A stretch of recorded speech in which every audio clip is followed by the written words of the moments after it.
everybody. Good evening to you. It is Thursday, the 9th of May, 2024. I'm Nate Eaton. This is Courtroom Insider coming to you live from Ada County, Idaho, where day 20 of the Chad Daybell trial happened today, and tomorrow will be day 21. We are not anywhere near finishing, and isn't it kind of weird to think back to a year ago? We had Lori Vallow's verdict tomorrow on Friday. The jury was deliberating 1 year ago right now in Lori Vallow's case, and in Chad Daybell's case, the prosecution has not arrested.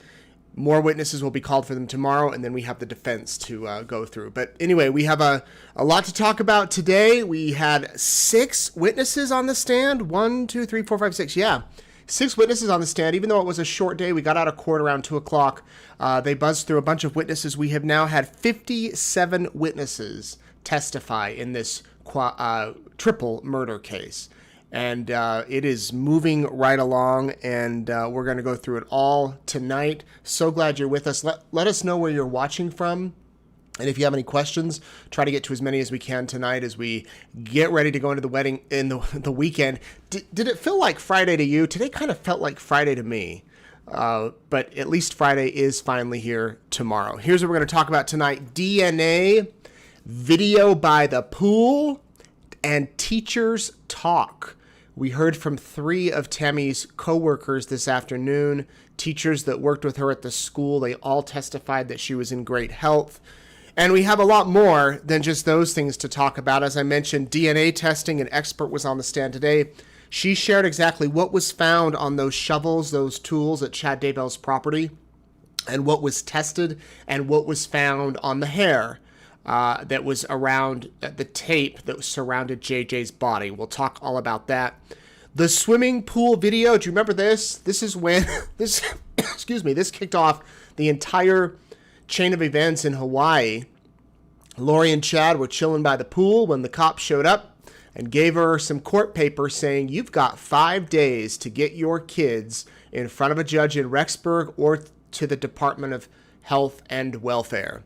We'll show you the video. I've got it. We also, I just mentioned the warrant that was served, and then more warrants were served on their townhouse and their rental car. I'm showing you tonight never before seen photos from Hawaii. When I was there, we took a ton of video. We took a ton of photos from behind the scenes. Tonight, I'm going to show you some pictures that we haven't shown anywhere, just to kind of give you a behind the scenes look. The officer from Kauai testified what was happening on his end, and we were there witnessing it all. So I have those photos coming up. Revisiting Hawaii, I'm just getting ahead of myself. The raccoon text. Remember this text? Everybody's heard the raccoon text if you've been following this case. If you haven't, it's a fascinating piece that you'll probably remember from this entire case. We'll have it here for you soon. I mentioned the teachers who testified, and of course, we will remember JJ and Tylee and Tammy. We're hearing a lot about Tammy these days, and I imagine we will hear a lot more tomorrow as Tammy's sister and her husband were spotted at the courthouse this afternoon. So it's likely they may be on the stand tomorrow, or maybe they're just coming to watch. We'll have to see. Okay, let's jump right to the witnesses. The first one, Catherine Dace. She's an ISP, Idaho State Police forensic biologist. She examines evidence and generates DNA profiles. And she is the one who received the tape and the plastic that was wrapped around JJ's body. And her job was to go through it and see if there was any sort of DNA collection sites, possible collection sites on those items. And there was some on the tape. And she was able to examine the tape and pull some specimens, some testing sites off of the tape. She also inspected 18 of Chad Daybell's tools that were in the shed. We saw the photos the other day in court. We saw them again today. They showed what tools were taken and inspected. And out of the 18 tools, 10 had some items of interest that were on them. And so she talked about that. At one point today, they pulled out a shovel and a pickaxe, and they showed the jury the actual tools there. And she showed on the handle, on the tools, where exactly there was some blood, where there was some other matter that was tested. And let me just show you exactly where she collected for DNA. So the tape and the plastic around JJ's body. There was a swab from a knife blade in the Rexburg apartments. They found a knife blade in there, and she swabbed the knife. Nothing came off of it. There was also a little bit of blood on the wall. Little bit. And they tested that, but nothing came of that. And then I mentioned the 18 tools and lots of hair. She said there was a lot of hair wrapped around the tape, wrapped in with the tape, and she was able to test some of that hair. And she told the jury today who one strand of that hair belonged to. If you followed the Lori Vallow case, you knew what was coming. If you didn't, it may have been a bit of a surprise. But let's get straight to clip 1, where she talks about some green substance that was found on a tool. And she was able to test it for DNA. And here was the result of who that DNA belonged to. Did you receive any known DNA profiles prior to your testing? Yes, once we established the parentage for the tooth presumed to be from Tylee Ryan, we used her DNA profile as her reference sample. And did you compare the DNA profile from this material with Tylee Ryan's sample? I did. What were the results of that testing? The DNA profile from this item matched Tylee Ryan. It is at least 604 octillion times more likely to see this DNA profile if Tylee Ryan is the source than if an unrelated, randomly selected individual from the general population is the source. You catch that? 604 octillion times more likely to see this DNA profile if Tylee is the source than any other random person. How much is 604 octillion? That many zeros. 27 zeros. I think it was Tylee Ryan's DNA there on the tools. Well, Miss Dace testified that there was a lot of charred, burned stuff on the tools. There was a lot of dirt. There was debris. As I mentioned, there was some blood on the handles. Here is when she talked about some blood that was on the handles of the pickaxe. You recognize that picture? I do. And what does it represent? It is a portion of what was in the previous photo. It was the largest piece of material I found. What did you do with that? The area in the blue box is the portion that I ran for DNA. Were you able to obtain a DNA profile from that subject? I did. I obtained a partial DNA profile. And can you explain for the jury what a partial DNA profile is? It means that at some of the locations we tested, we did not get results. That's very common in samples with a low level of DNA or samples that are degraded. And when you say degraded, what could cause degradation? Heat. So being subjected to a fire could cause that degradation. And when you obtain a partial DNA profile, are you still able to do a comparative analysis against a known profile? In this case, yes. Okay. Is it accepted in the scientific community to do a comparative analysis with a partial profile? Yes. What were and in this case, did you do that comparative analysis? I did. What did you compare it against? I compared it against the known reference samples I had in this case. And can you just remind the jury what those known reference samples were? At this time that I was doing this examination, I had a reference sample from JJ Vallow, Tylee Ryan, Lori Vallow, and Chad Daybell. And from your comparative analysis, did you come to any conclusions? Yes, Tylee Ryan was a possible contributor to that partial DNA profile. It is at least 159 trillion times more likely to see this DNA profile if it originated from Tylee Ryan than if it originated from an unrelated, randomly selected individual from the general population. So it was Tylee's blood. And then there was talk about hair. I'll pause for a moment here and say that there was no major smoking gun as far as Chad's DNA was all over the place. Chad's blood was all over the place. There was no DNA from Chad. And many commenters were saying, why are they even doing this? This is Lori Vallow's trial all over again. Remember, this was Chad Daybell's property. This was his property. These were his tools. It'd be different if this was Lori's property, I imagine, or if it was my house, it was someone else's house. But this all took place in Chad Daybell's property, on his property. So that's something to keep in mind. If you're one of those that are saying, well, darn it, there's none of his DNA that's going to make him go free. Well, just remember the place, the location where this was happening and who owned the tools. But I'll play a clip in a minute from John Pryor where he asks these questions, and he's got a point about Chad's DNA not being there. We'll talk about the hair. This was a big moment last year. We were waiting to see, was there any sign? There was all these hairs on JJ's body. In Lori Vallow's trial, this was a big deal. Here's how it played out today in Chad's. In the interim between September and July. Whoops, wrong clip. Let me play this one.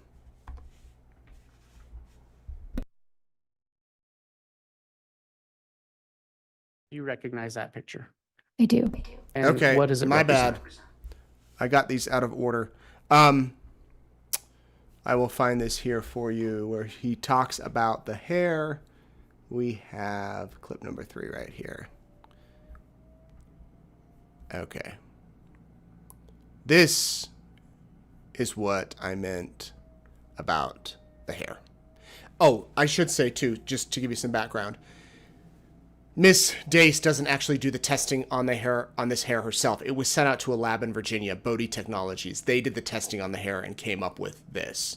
And this was, if not the only hair tested, one of the only hair testing. It's not like they tested all of the hairs there. This was the one that raised some, it was a note, a hair of interest, you could say. And here is what the lab in Virginia came up with. Following samples: S25, Lori Vallow Daybell, V23, Tylee Ryan, and 46, Melanie Gibb. And if you'd read the next couple paragraphs there. The partial DNA profile obtained from sample CCB 2235-0241-E-01 is consistent with a female contributor, female 1. This partial DNA profile matches the DNA profile provided by Lori Vallow Daybell. The probability of randomly selecting an unrelated individual with this partial DNA profile is at least 1 in 71 billion in the US population. And I'm not going to ask you to read the rest of that. So this was, to your knowledge, a hair collected from black bags wrapped around JJ Vallow? Yes, it is given the item number 11.16.8B. That is the piece of tape labeled number 8 by our laboratory, and that was one of the hairs from that tape. Okay, so from the tape on the black bags. Yes. Okay, so do you understand that what he was saying is they had samples to compare this hair to? They had Melanie Gibbs' hair, they had Tylee's hair, they had Lori's hair. On the DNA side, they had Chad Daybell's DNA. They had samples to compare these things to. And there on JJ's, on the tape around the plastic of JJ Vallow, there was Lori Vallow's hair. Now, it is very possible that every child who's close with their mom physically has their mother's hair on them. They do the laundry, they fold the laundry, they hold their kid, even if he sits on the couch. And Lori Vallow, and there was that picture of him sitting on the couch that day that he was last seen, and Lori Vallow's hair is on the couch, could somehow get on the tape. Regardless, somehow Lori's hair made it out to Chad Daybell's property, stuck to a piece of tape that was wrapped around the body. But, as I said, there was no Chad Daybell hair. In fact, there was no Chad Daybell DNA. And John Pryor made that point with Miss Dace. This is what he said. In the interim between September and July, well, actually before September, Let me back up and give you a little bit of background before I play that. JJ and Tylee were found in June, and they died. They were buried, police believe, in September. And so Pryor was making the point that we don't know who visited the property during that time, during those winter months into spring, into summer. And, we don't know who touched those tools. And so that's kind of some background for you. in the interim between September and July, well, actually before September, we don't know who had contact with those tools, do we? No, We don't know how that DNA got on those tools, do we? I do not. What we know is that they were found in Mr. Daybell's garage, correct? That's correct. So the presumption is that at least in part, being on Mr. Daybell's property, they may have been the ownership of Mr. Daybell, correct? Yes. Okay. And now on the 18 tools that you tested, how many of those had Mr. Daybell's DNA on them? None of the stains or material I tested had Chad Daybell's DNA. What about the handles of all of those tools? Did you find Mr. Daybell's DNA on any of the handles? We did not swab the handles for DNA. We generally do not do that testing up front when the ownership of the item is not in question. But there's no certainty as to who handled those tools, is that right? No, and if they had been owned at the property for years prior to the crime, you would expect to find any of the family members' DNA on there through non-criminal means, such as buying the shovel, using the shovel in a different day, things like that. So in fact, if someone had owned those tools for some time, it would be your expectation that at least somewhere on the tools, you would have found Mr. Daybell's DNA. Would that be fair? Yeah, yes, it's fair. And it doesn't necessarily mean the handle, the base or the shaft of the, you tested the shafts of these, obviously, correct? I did not run those samples for DNA. I simply swabbed them for preservation. Okay. And when you did that, at no time on the shafts of these handles or even on the blades of these handles, did you ever find any of Mr. Daybell's DNA? Is that correct? I did not run those samples for DNA, but nothing I did run for DNA had Chad Daybell's DNA on it. Okay, so Rob Wood then got up after and said, have you ever had a case where you have run every single thing for DNA?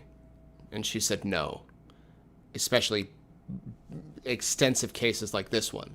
It's rare, it's time consuming, and if Chad Daybell's, DNA did come back having held the top of that shovel, the argument would be, well, yeah, it's his shovel. If you go to my garage right now and check my lawnmower for DNA, I haven't mowed the lawn for a year, I'm doing it this weekend, you're probably going to find my DNA on it. It's just kind of a given. So she said, yeah, we didn't find Chad Daybell's DNA everywhere. Pryor was asking why they didn't test everything. Out of the, I think I mentioned this, out of the 18 tools, 10 had DNA on them. None were from Chad. Then they talked about consumptive DNA. And so many of you were asking, what exactly is consumptive DNA? And this came up, a year or two ago in the court filings for this case. There are certain types of DNA that if you test it, it will consume the whole thing. You only get one crack at it because you need to do consumptive DNA testing on it. It could be a small little sliver of DNA on a cup or a phone or something that if you take that and you test it, it's going to destroy it. And so there was some argument back in the day, the early days of this case, between John Pryor and the state that he didn't want any testing done that would require consumptive DNA testing. Because what happens if something goes wrong or you don't get a result back? And so anything that was consumptive DNA testing, she did not test. That was not done so that they could maintain it. I guess ultimately two parties could agree to, yes, let's have consumptive DNA testing done on this, and we'll just have to accept the results regardless of what they are. We can agree on a lab, but I don't think that that really happened here. So this was sent to the state lab. She didn't do any consumptive DNA testing, and that's where it stood. So that is the testimony from the DNA. The DNA lady, very smart woman. I hope to, after this is all over, I really want to come back and do some stories with the medical examiner, with this lady, with Catherine Dace, and go in and like do some testing. Wouldn't that be sweet to see how they do it? It's just like, I'm sure it's just like on TV. I'm sure it's not. I'd love to really show how it happens. The next officer we heard from came in from Kauai. Colin Nesbitt, he testified of this moment in Kauai, Princeville, and this was on January 25th of 2020. He was given, they were assisting Rexburg police. I'll just play it for you. When Lori and Chad were chilling by the pool, and they got a document that would change their life. Hi.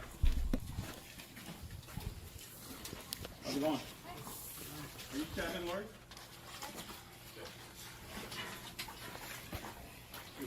Sir. Do you have any questions regarding that?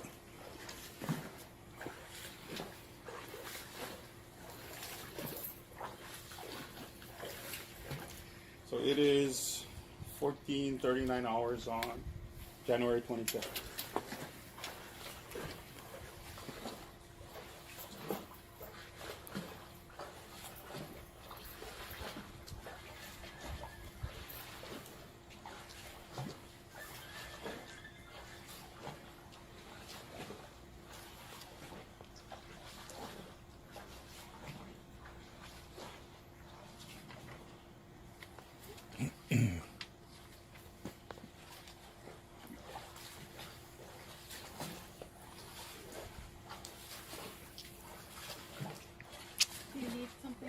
Any questions? You have any questions for that? No? Okay. All right, have a nice day. Have a nice day.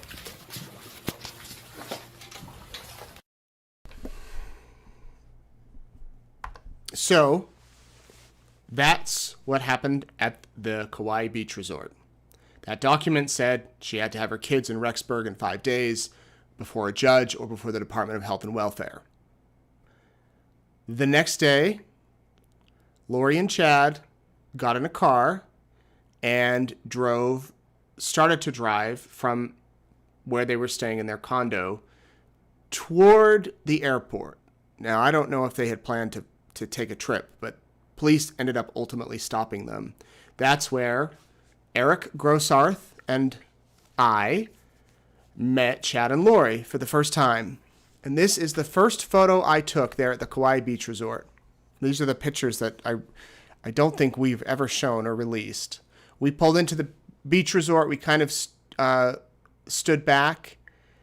And there's 3 police cars. I'll use my little drawer here to show you that here is the SUV parked under here. We were parked over here. The next photo is a close-up of the SUV that Chad and Lori were driving. So everything we heard tonight or today in court, everything was seized from inside this rental car. This is the cops. The doors open. They were searching. Today in court, we saw some of the photos of what was inside. I'll go through that in just a moment. Here's Lori with the police, clearly annoyed. They were talking to her, and then they put her in a police car. This is a photo I don't think I'll ever forget. This is Chad. Over here, not this car, but over here, there was another police car. You can kind of see it through the window where Lori was. She was in this police car back here. He was here. He was looking through this window, and at one point he had his hand up to the window, and it was like he was saying, "I love you," or "I miss you. I want to be with you." I mean, he was clearly longing for her. They did not say anything to the police this day, by the way. They never did. Here's Lori. They're searching the car. You see this bag right here? This is some of the stuff they seized. and it looks like there's phones. Well, I don't know what exactly is in there. She's looking at them. This officer's filming, of course. The camera footage from the cops have been released. We've aired it before. We've shown it to you. Then they took the car on this this tow truck, and they took it over, and then the police did a thorough search over at their facility. I believe he said the next morning. There's another angle of the car. And inside the car, here we go, there was a purse, Tylee's cell phone, 2 bikes, a backpack, the Visions of Glory book, envelopes, JJ's iPad, another iPad, 17 death certificates from Charles Vallow. His death certificate was in the car. Real estate paper for the place where they were renting the condo, Social Security card, JJ's birth certificate, a page with blue sticky notes, $10,500 in cash, U.S. money in an envelope, a MacBook Pro, an HP laptop, that patriarchal blessing for Alex that Chad gave. We talked about that earlier. And Social Security cards for JJ and Tylee. I think I got it all. I think there was a lot more in there, to be honest with you. There was a lot. And the police seized it. So I'll tell you a little bit about what was happening behind the scenes. Just one second. Eric and I were there at that resort, and we saw Lori and Chad's car get taken, and then we saw the police try to attempt to talk to them, and they weren't talking to the officers. They were just standing there, and then they let them out of the car. They're police cars. As I said, they were both in separate police cars. So I said to one of the officers, I said, I'd love to interview them. I'd love to talk to them. And they said, okay. I said, well, can I? They said, well, I don't know. We're seizing the car, and we're not arresting them today. They've got 5 days to get those children in Rexburg. And we're also serving a search warrant on their condo. I said, so wait a sec. They're going to take their car, and what are Chad and Lori going to do? And to set the stage, we were at the back of a large parking lot. Like, we were kind of by the road. Not really by the road, but it's kind of hard to explain.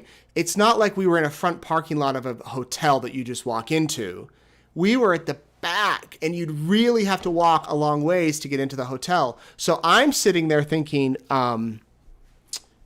well, they're not going to have a car. If they call a taxi or an Uber, they're going to have to wait. Maybe they'll sit down and talk to me. Wouldn't that be amazing if I walked up and I said, hey, I'm with East Idaho News, and they said, yeah, let's do an interview right now.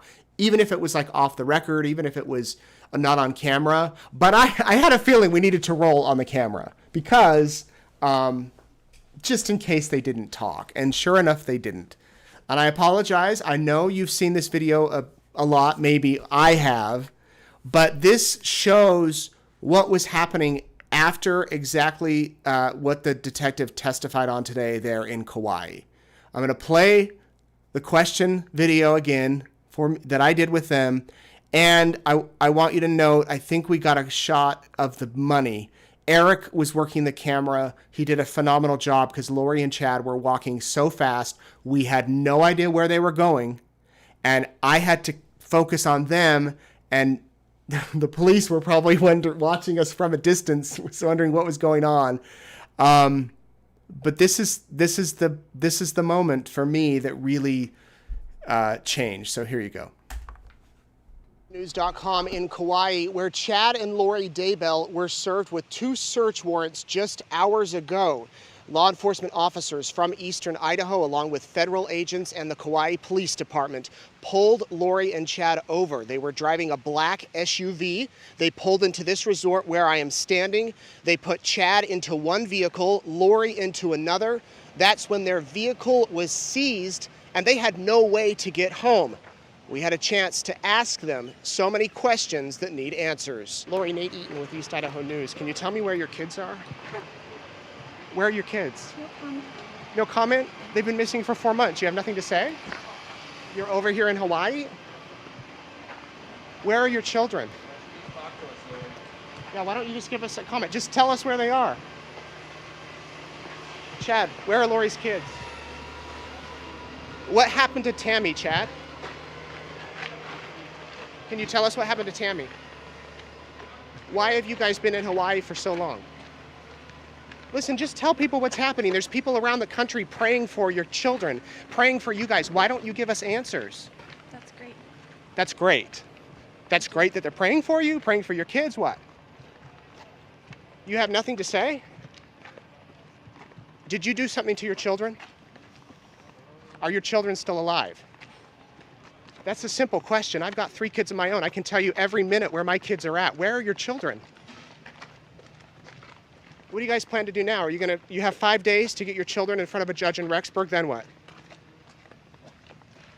Are you guys innocent of any crimes? Have you committed any crimes? Chad, you guys have a lot to say on your podcast. You don't have anything to say now? Lori?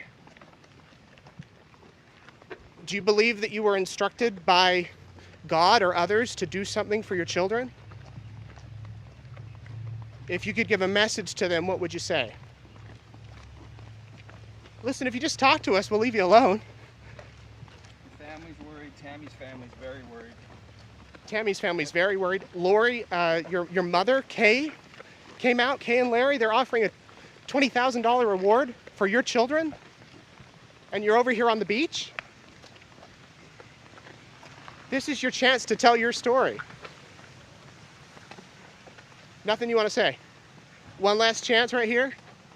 Anything you want to say to the people in Idaho?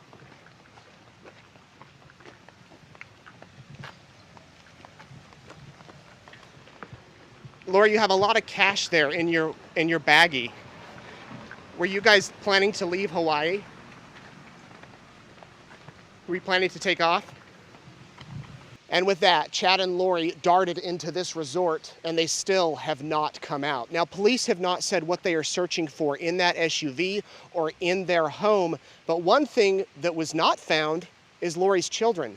JJ and Tylee are still missing. Tomorrow, we will have much more from Hawaii. For now, I'm Nate Eaton reporting for EastIdahoNews.com. So, I obviously had Kay and Larry confused with Lori's parents. That's what happens, in the heat of the moment. All the names were jumbling through my mind.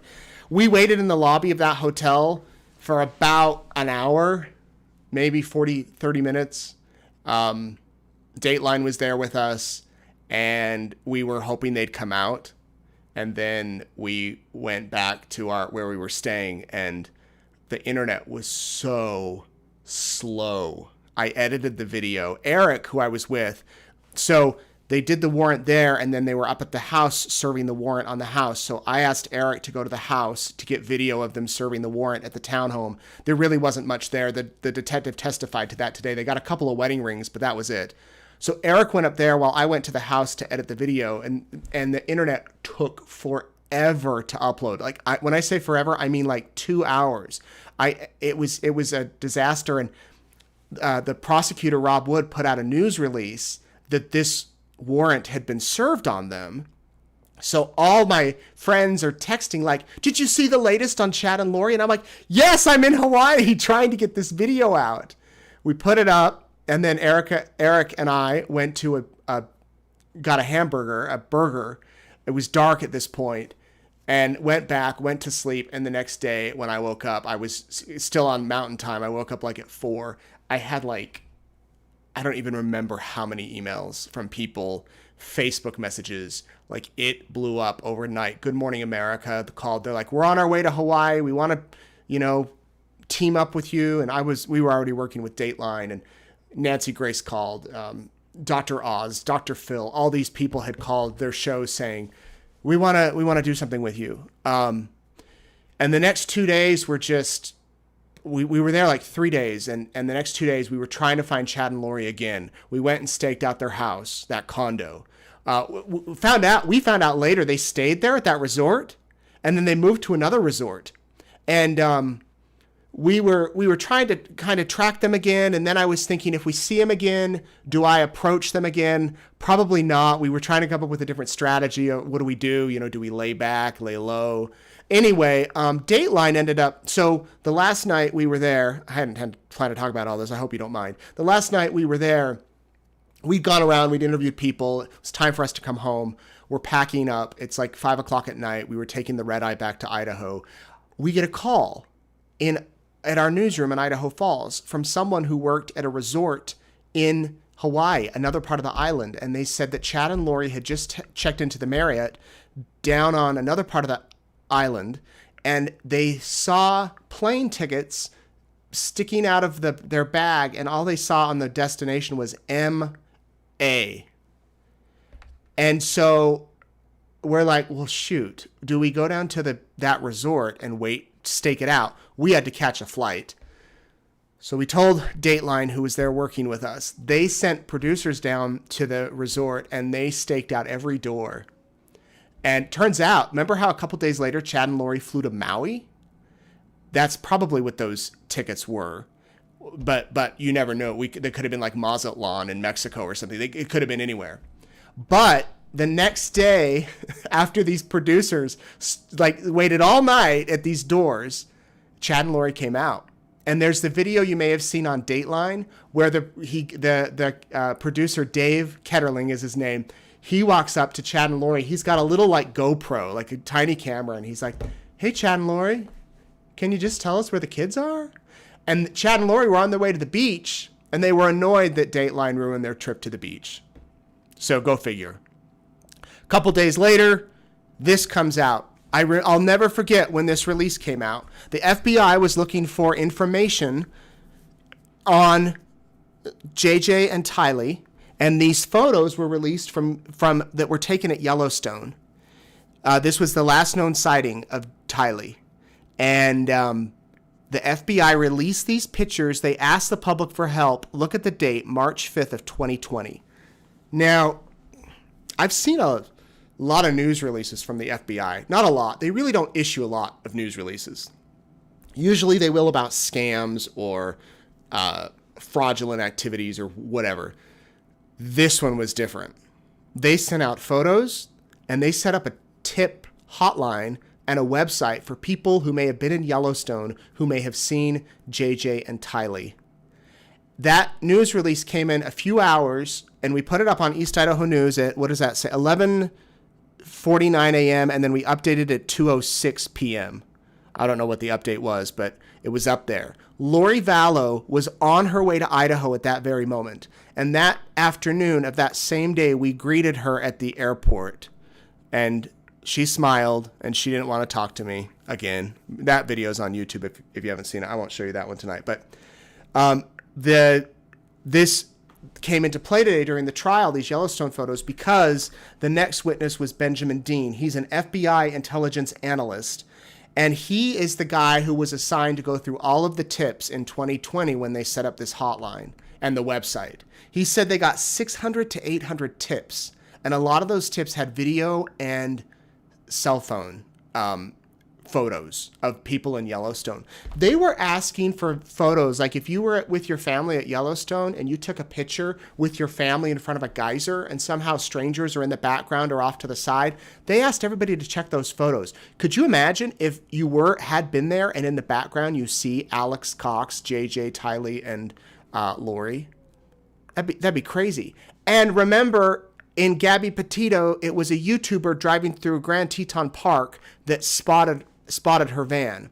So you never know who could solve it. It ended up that these tips at Yellowstone didn't lead to any significant developments in the case, but a lot of people thought those kids were in Yellowstone. Well, they were, but that maybe Yellowstone was tied into this crime. And by the way, had JJ and Tylee been killed in Yellowstone or their bodies disposed of in Yellowstone, then it would have turned into this federal crime. And it would have been a whole nother thing that we're talking about. Federal cases, no cameras are allowed in. So that's just a side note. Now, another thing that the FBI analyst did, the intelligence analyst, is he was tasked with reviewing data on Tammy Daybell's phone. And all of that data was put onto these Blu-ray disc players. And he noticed that her text messages, ingoing and outgoing, the outgoing communication from that device stopped on the 18th of October, which is the day before she died. But the big text from all of this came about a raccoon. And it just so happened to come on September the 9th, 2019, the day that Yellowstone photo, the day after or 2 days after those photos were taken. Here's the FBI analyst explaining that. Looking at that first message, who sent that message? It was sent from the contact named as Chad, And who received it? the device user, Tammy. And what time was it sent? September 9th of 2019 at 10:53:16 a.m. And will you read that message? Yes. Well, I've had an interesting morning. I felt I should burn all the limb debris by the fire pit before it got too soaked by the coming storms. While I did so, I spotted a big raccoon along the fence. I hurried and got my gun, and he was still walking along. I got close enough that one shot did the trick. He is now in our pet cemetery. Fun times.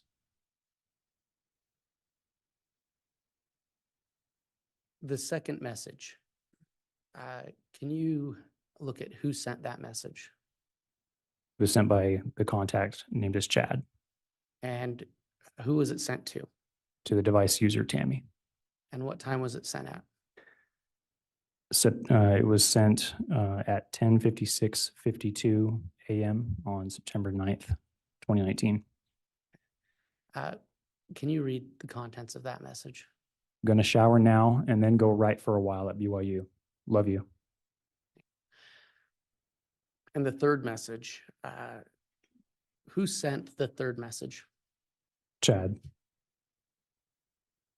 The third message?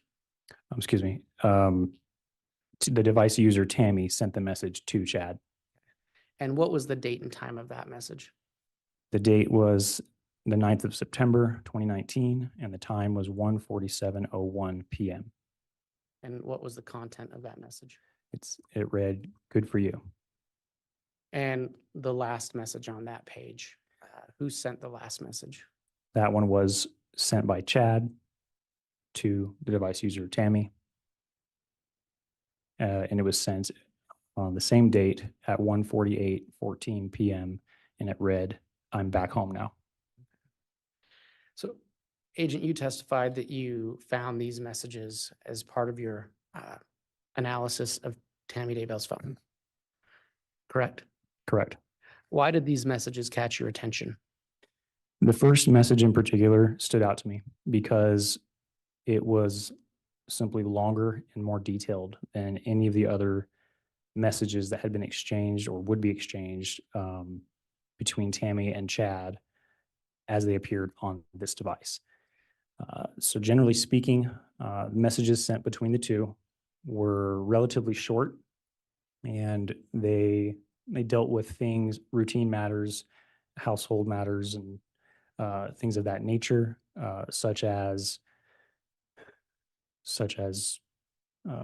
whether one or the other needed to pick up a check or deposit a check, whether animal feed needed to be picked up for any of the animals that lived on the property, what time one or the other was coming home or leaving the house, and so on and so forth. And this message was the only one that was on this device in which Chad wrote to Tammy such a lengthy and detailed explanation of his day's events. Okay, so what he's saying is that it was always short, back and forth. Hey, honey, can you pick up the groceries? Sure, not a problem. This was a very detailed text, and it stuck out. And it happened during the time that police say Tylee was being buried on Chad Daybell's property. And Pryor got up to ask after the fact about the time frame of text messages that Mr. Dean pulled. It wasn't like he pulled years of text. There was a specific time frame. And he was pulled what he was asked to pull. And here is a little bit of that exchange. The range of what you're talking about and testifying about is the range we just discussed, the July through October. Is that right? That's right. And the evaluation that you're presenting to this jury is that in that 2.5-month period, this was a lengthy SMS message. Is that correct? That's correct. But you didn't look at, do you have an idea of how long Chad and Tammy Daybell were married? Quite some time. I couldn't give you an exact date. It was a significant length, wasn't it? You didn't evaluate their history of 30 years of marriage on their SMS communications, did you? No, I did not. In fact, you didn't even evaluate the SMS messages from May, June, and the first half of July of 2019 during this range either, did you? They were not on the device, so no. Okay. So you really can't say, all you can say is that in this specific 2.5-month period, you found this to be a generally, and that was your term, right? Generally longer than some of the others, correct? So generally speaking, their messages between the two of them were shorter and dealt with everyday affairs, everyday matters. And this message stood out because it was longer and more detailed than all of the rest that were on the device. And did you have an occasion to look at any other devices that Tammy Daybell may have had as part of your investigation? No, Were you aware as part of your investigation that Tammy Daybell had communicated with her children about this very incident about locating and finding raccoons? this. Your Honor, I'm going to object. That misstates prior testimony. Sustained. Do you have any indication or information as part of your investigation that Mark Daybell and Tammy Daybell discussed wildlife during a communication? From my review of this device, no, I do not have knowledge of that. Okay. And you didn't look beyond this device. You're speaking specifically about this device, and you're not speaking about any other communication that may have occurred discussing wildlife or raccoons or skunks, right? Correct. And on this device, Okay. that's what I'm speaking to. Okay. Okay, so remember, other witnesses, these witnesses are tasked with their experience. So Benjamin Dean did not review all of the devices that were seized. His job was to review Tammy's phone. And that's why when John Pryor says things like, you didn't review other emails where wildlife were mentioned, skunks and raccoons. And I believe, did we hear it in this trial? It could have been the last one, where Tammy had sent an email to Mark, her son, about having raccoons on the property and skunks and things like that. So that did happen, but Mr. Dean's not going to know because they're not allowed to watch other testimony. They're only advised to do what they have learned. But it is an interesting point that John Pryor brings up, that you only reviewed 3 to 4 months of texts. Well, Rob Wood got right back up after and said, were you given all of the cellular devices that Tammy and Chad had their entire marriage? Of course, he said, no, I wasn't. And again, he asked, this message was quite longer than any of the other messages that they had back and forth. And it was quite a story. Many of you are saying, aren't raccoons nocturnal animals? Yes, they are. But I think it is possible you could see one during the day. I remember I once covered a rabid raccoon that bit a child in Virginia, and that happened in the day, but it was because the raccoon had rabies.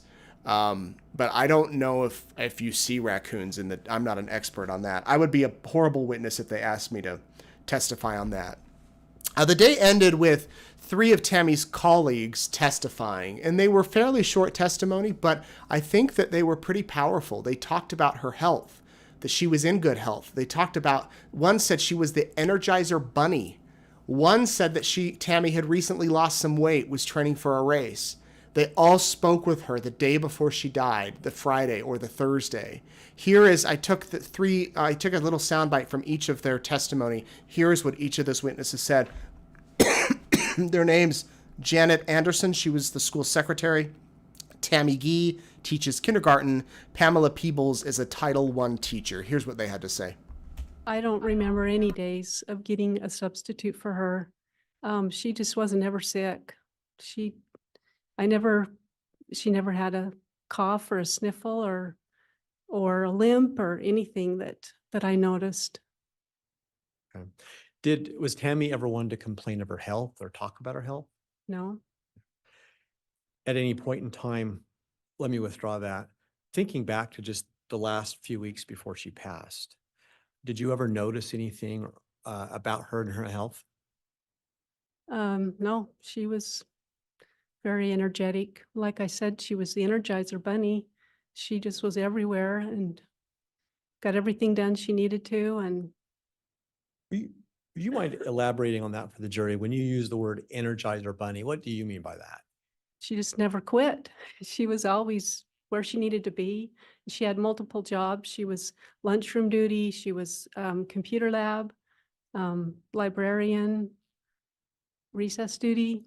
She was always quick to get to wherever she needed to be. She didn't talk very much, stop and visit very much. And if it was brief, and then she went to where she needed to be.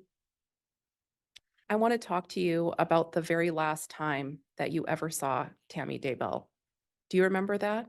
Yes, Do you remember when that was? yes, it was the day before her passing after school. Can you tell me about what time you spoke to her during the day? I spoke to her at about 3:20, between 3:20 and 3:30 is usually when I get back from duty.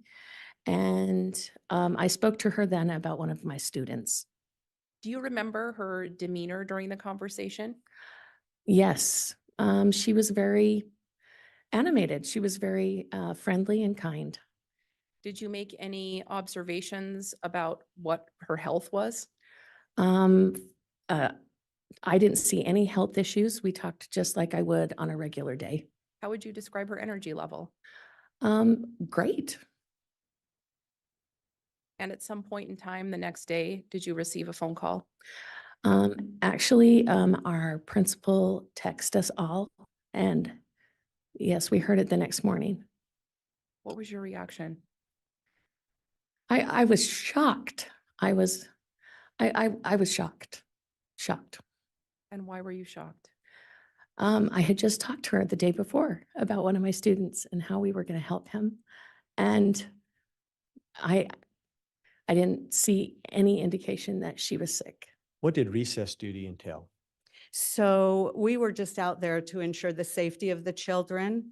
And Tammy would be able to run around with them and interact with them.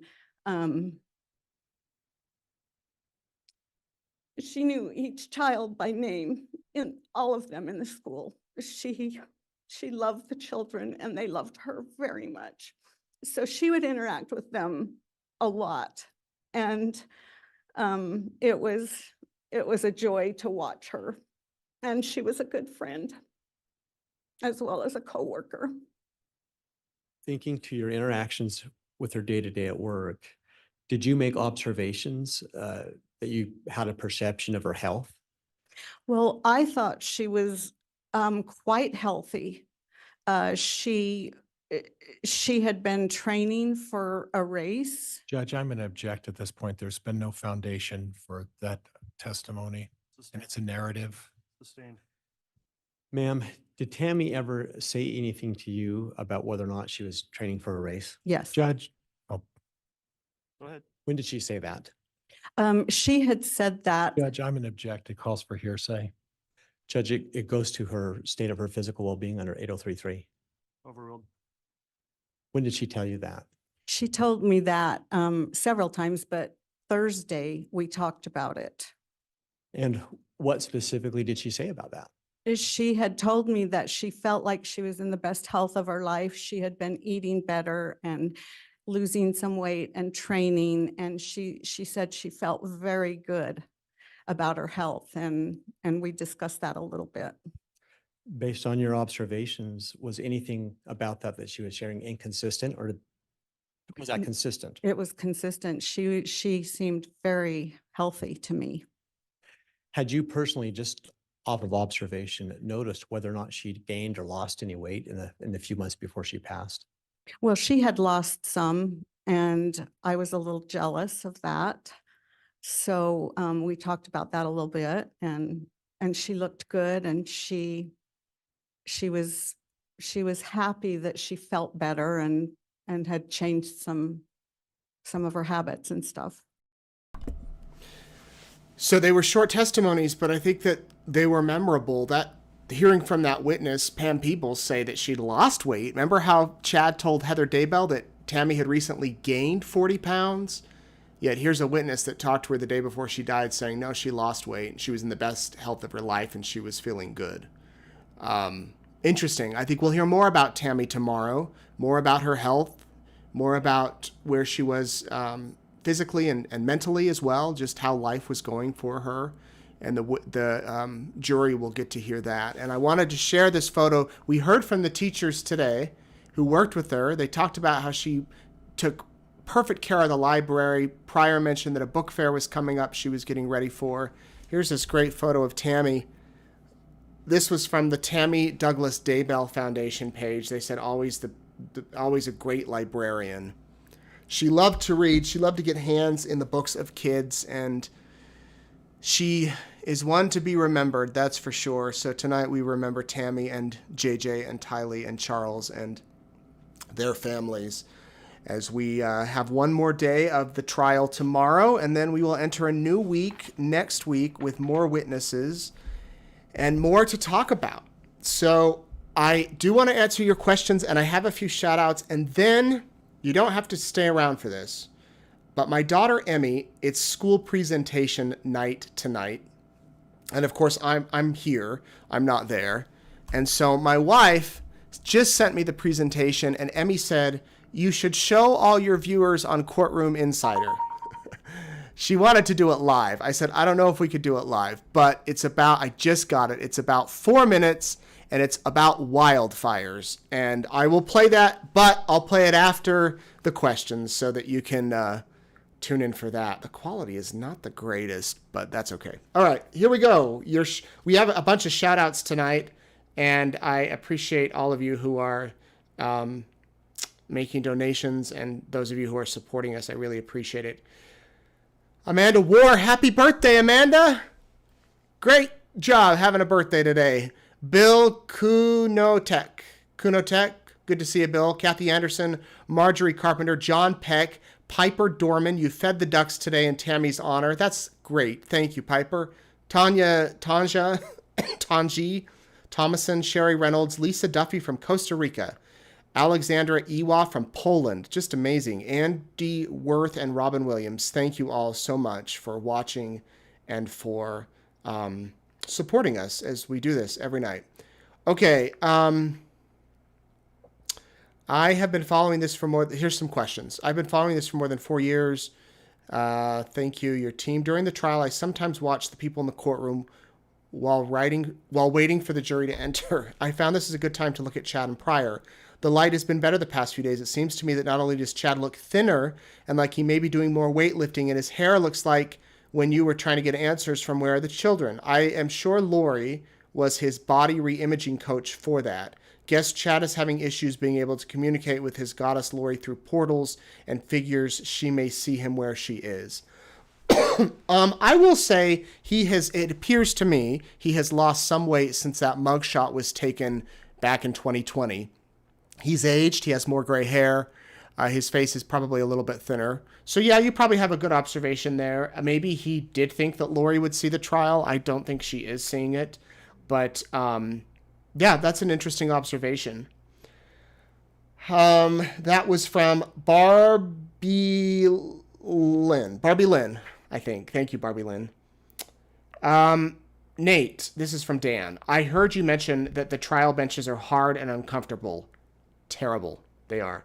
My wife and I travel a lot. We found very helpful to use these pads. Oh, well, guess what? A very kind viewer stopped by a couple of weeks ago during jury selection, actually, and gave me a pad for my bum, and I've been using it, and it helps. There's some days I forget it, but I can't forget it anymore because I had serious back issues. In fact, today we got out to the trial at 2, and I went to see like a chiropractor massage guy for my lower back, and it helped. I feel better now, but it can be hard to sit all day.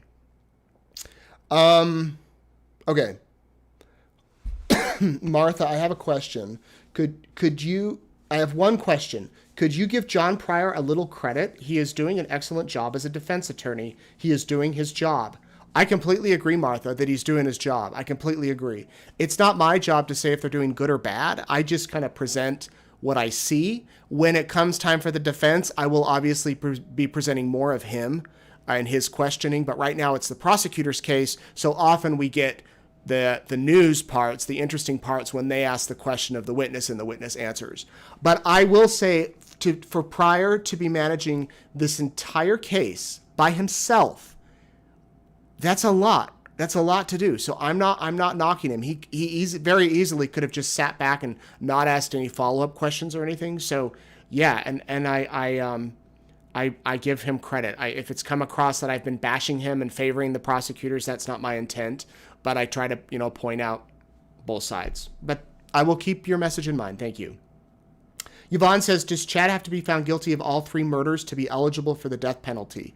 Nope. It can be 1 murder with aggravating factor. Here's a reminder of the charges.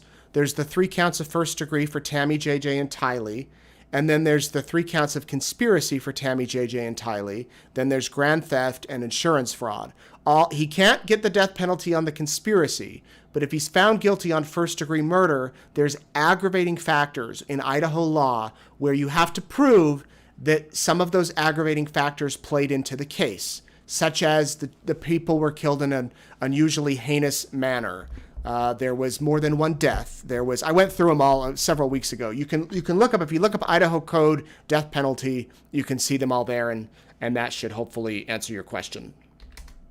Janine says, I'm looking to travel interstate to watch the trial. I noticed you mentioned reserving tickets, but after looking at the Ada County Courthouse, I'm seeing first come, first serve. Correct. In the early days, there was tickets. You had to reserve your seat.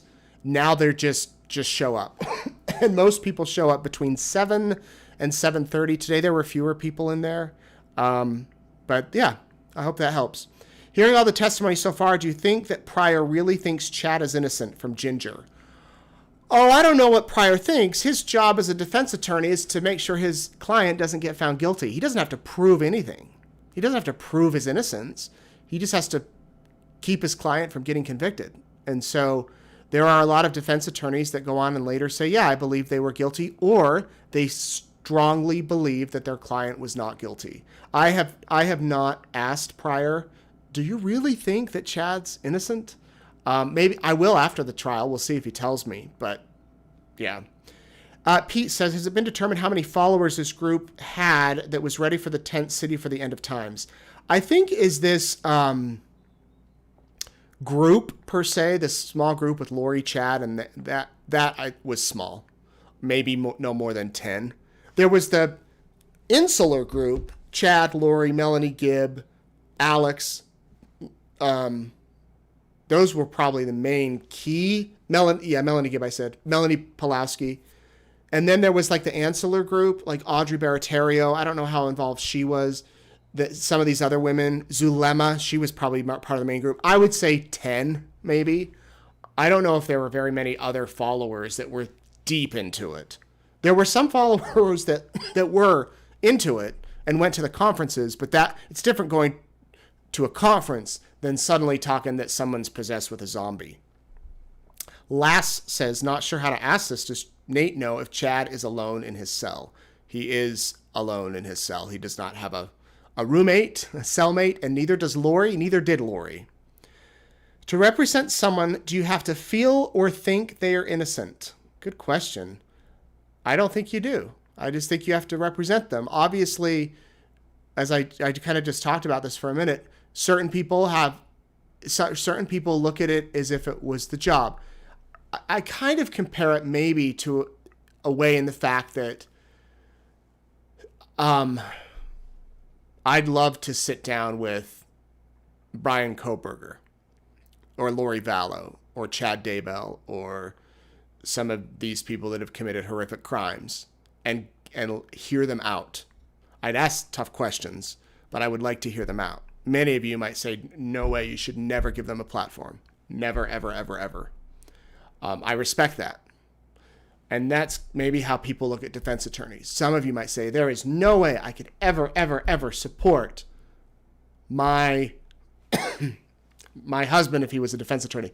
It's funny, I ran into, right after Lori Vallow's trial, my family and I traveled to Utah one weekend. We stopped at a gas station in Tremonton, which is in northern Utah. And who should we run into? Jim Archibald and his wife and their kids and their family. They were just coming from a wedding.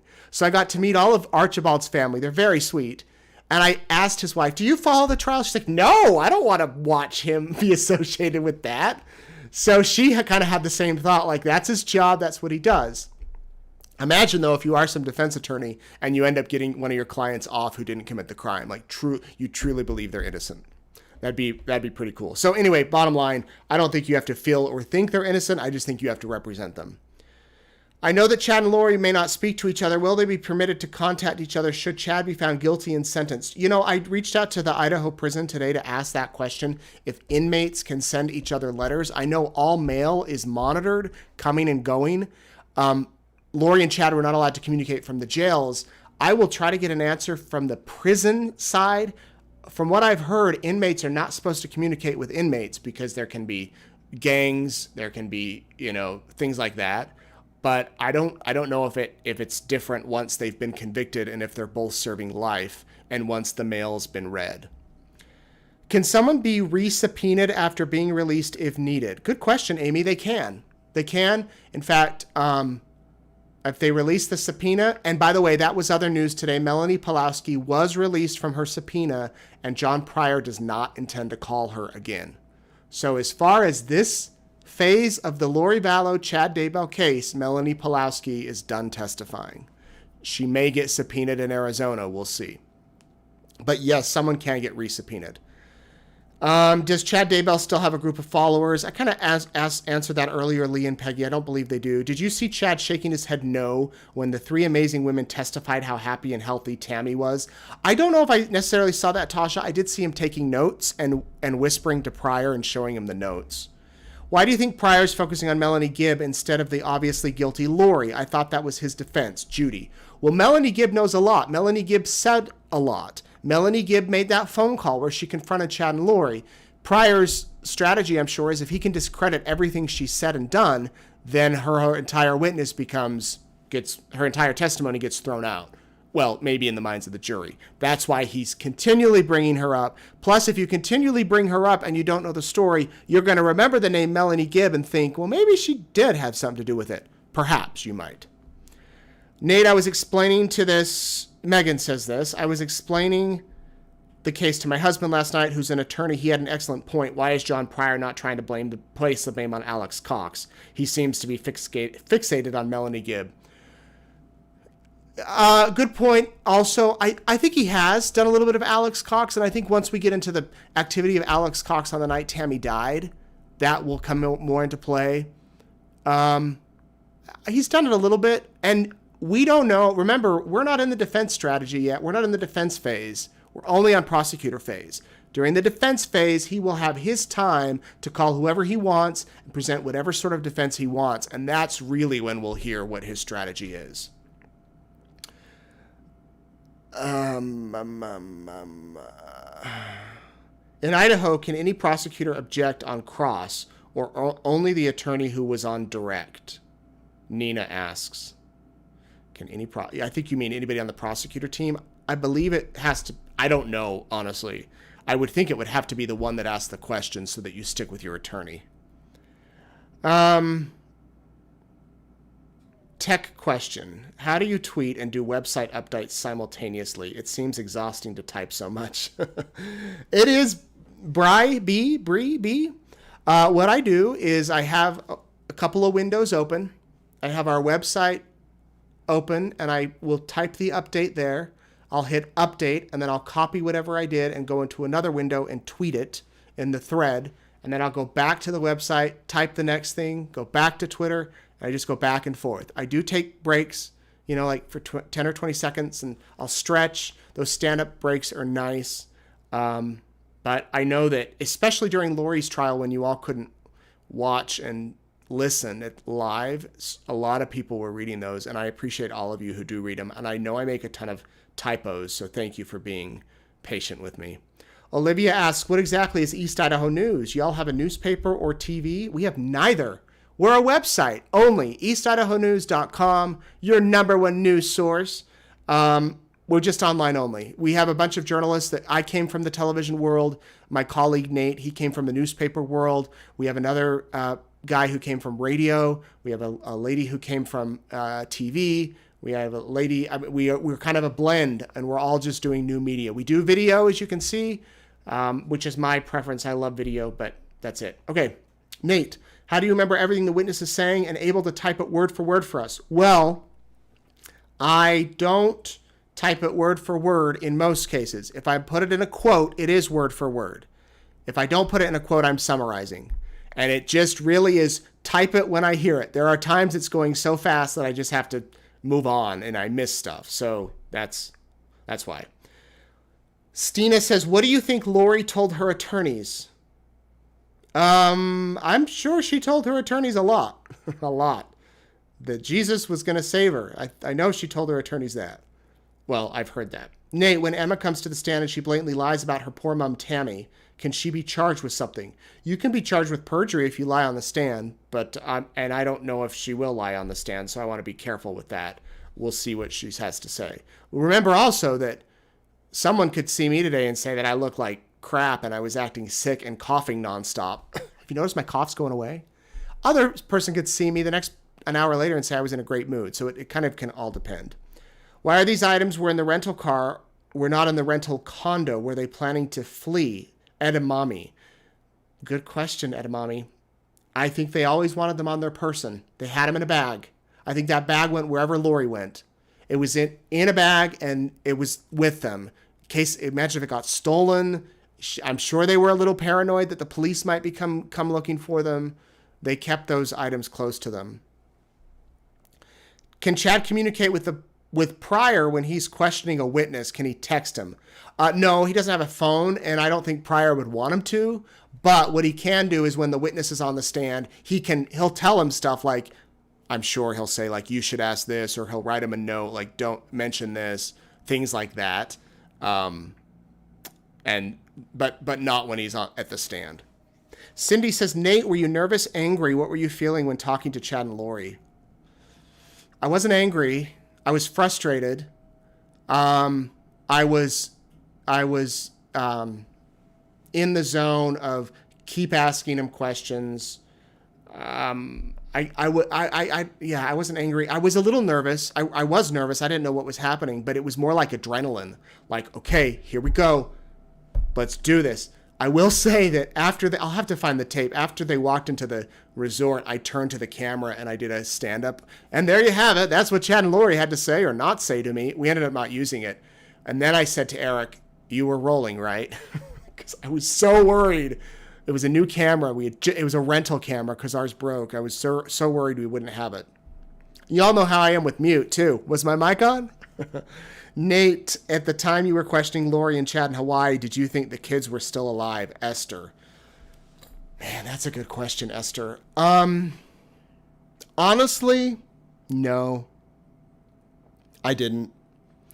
But I also kept thinking of Elizabeth Smart and thought maybe they're alive somewhere. And so I also kept thinking of Dior Coons, a child who vanished in 2015, and I covered that. And I have since then, and he's never been found. And I just kept thinking, please don't let this be another Dior Coons. I did not want to have to do a 1-year anniversary story of the kids are still missing, the 2-year anniversary story, the 5-year anniversary story, the kids are still missing. I wanted some sort of closure. And did I ever think they'd be found in Chad's backyard? Never in a million years. I've said this before, you could drive 5 miles in any direction from Chad's house and find rugged farmland or mountains or Yellowstone. That's not 5 miles, but you could have done anything and they were there. I think we're done. I think that's it for the questions, or at least for tonight. Jennifer, thank you. Gail Diedrich, thank you. Lisa Hayes, Josephina Blunsk, Lisa Hayes, thank you again. And G, the blind nerd. Y'all have such funny names. Not funny names. Sorry. Unique names and cool names. Like, how do you come up with an online thing? I'm always like newsman. Like, I'm not creative at all. Tomorrow night, I will be here, but we're going to be late because I'm going home tomorrow. So I'm going to be at my house, and I think maybe Erica should join me, don't you? We're going to come on at 8:30 Mountain Time. 8:30 Mountain Time, 6:30, no, 8:30 Mountain. And same thing, we'll do Courtroom Insider just 2 hours later. That'll give me time to get home and not be rushed and spend some time with the family. So please tune in. We'll start the live stream tomorrow morning at 8:15. You'll want to watch tomorrow. There's going to be some interesting good witnesses on the stand. I'm looking forward to tomorrow as much as you can in a murder trial. And that's what we have for tonight. Now, I do want to show you a little video. You can tune off now, by the way, if you want. Let me tell you this. That's the screen that will show you where you can find everything. Courtroom Insider every night at 6:30, except tomorrow. Follow live written updates, and you can catch us with the live stream at 8:30. You can follow me here on the Facebook, on the Twitter, on the Instagram, and on YouTube. My family channel is Meetin' the Eatons. And speaking of family, I have a little clip here from my daughter, Emmy. As I mentioned, it's the presentation night at school. You don't have to watch this. She did a presentation on wildfires. I haven't seen it. I'm going to be watching it with you. It's about 4 minutes long. She just sent it to me. I really wish I could have been there in person. This is such a busy time of year for everything. So instead, I'll share it with you. All right, Emmy, here we go. Hi, my name is Emmy Ian, and at my school we do something called Exhibition, and my topic this year is wildfires. Each year we have to pick an SDG goal, and my SDG goal that I thought wildfires tied into was sustainable cities and communities. We have 17 of them to choose from, and I thought that this one tied the most into wildfires. I made a writing piece that is right here about wildfires, and it's held in this little pocket with some facts. Like, the Maui wildfires were so awful and deadly that they made it on the top 10 on the world's most deadly natural disaster list. That's terrible. California has had a large amount of wildfires each year. They are the most fire-prone state in the whole U.S. They actually have 3 big wildfires going on right now. And in 2023, globally, 310 people died because of wildfires from the months of January to February. For my art piece, I made a diorama like this with a bunch of string lights in a forest, like that represents a fire taking place in a forest. What I used for this were string lights, cotton balls, paint, construction paper, and cardboard. For my technology piece, we can't listen to it now, but I recorded a podcast, and each year we have to pick 3 lines of inquiry. My 3 lines of inquiry are an inquiry into wildfires, ways to help decrease wildfires, and ways you can help victims and land recovery. And we have to pick a central idea too, and my central idea is climate change affects all living things. Each year we have to do something as an action item as our way to help as an action that helps our topic.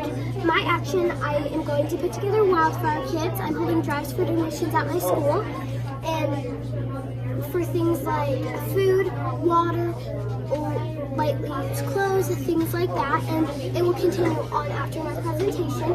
And the kits that I make will go to places that are having wildfires, like Maui, or people that have places that have had wildfires, like Maui, Australia, California, and other places that just need it. And for my trifold, I hang up some pictures of wildfires. This one is a wildfire that it was on California. This is the freeway right there. I tried to color it, but I didn't get to finish that. This right here is in Australia, right across the river. This one's in Maui, right by the ocean. There's a bunch of smoke. This one makes me really sad. Yeah, this one's in Australia, and there's a kangaroo right there. And actually, an Australian wildfire killed about 1/3 of the population. That was in Australia. This is in Maui. This is one of their sacred temples that was burned down. And this is in California also. And there's a firefighter right there that's trying to put it out.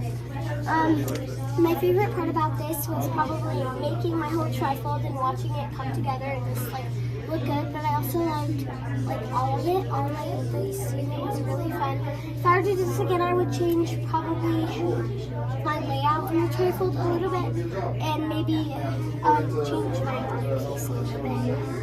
Thank you for watching my presentation. You can type in the comments if you have any questions, and maybe I can be on Courtroom Insider and answer those questions. Bye. Good job, Emmy. Yay. So normally what they do is at the school, each of the kids do a presentation like that, and you walk around and they get to show it for you. You can't really see in that video, but she had the lights, the Halloween lights that are orange. They kind of look like fire, like orange and yellow hanging down. Anyway, good job, Emmy. Excited to go home. Thank you all for watching so much. We appreciate it. Don't forget to join me tomorrow night, 8:30 Mountain Time. The trial begins tomorrow at 8:15 Mountain Time, a.m. Tune into East Idaho News for all of the latest information, and have a good night. We'll see you.